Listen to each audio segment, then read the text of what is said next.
We're going to have a look at how we would multiply 45 times 81.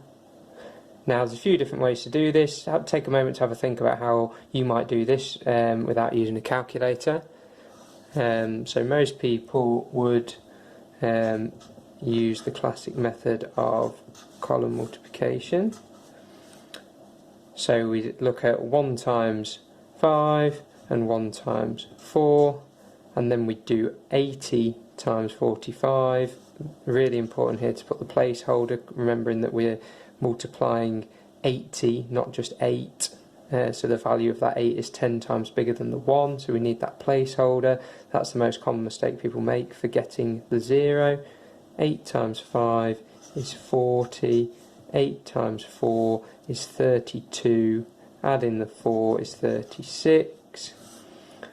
We've used that 4, we can then add these numbers in the columns 5, 4, 6, 3. So that was the way I learned to multiply numbers, and might be the same for you. That's the method we tend to use in primary schools at the moment.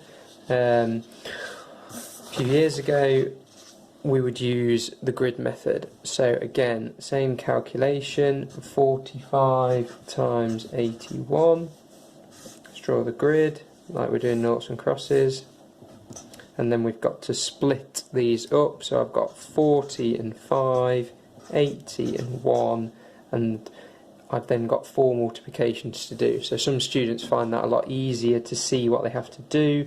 Of course we can do 4 times 8 to get 32, and then include the zeros because these are 10 times bigger each, so the answer needs to be 100 times bigger.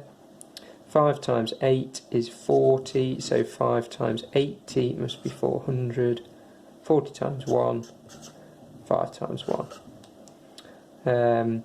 We then need to add across with the columns because we need to add up these 4 numbers. So if I add these 2 numbers together, that gives me 3,600.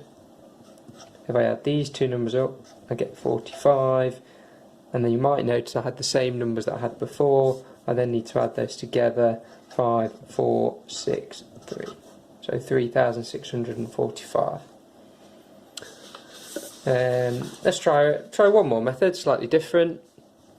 So this method is sometimes called Napier's bones, something different you might have seen before. Some students find this very helpful. Not the most popular method, but it means the multiplication we're doing is much simpler. So again, I'm going to write those numbers together. So I've got 45 and 81.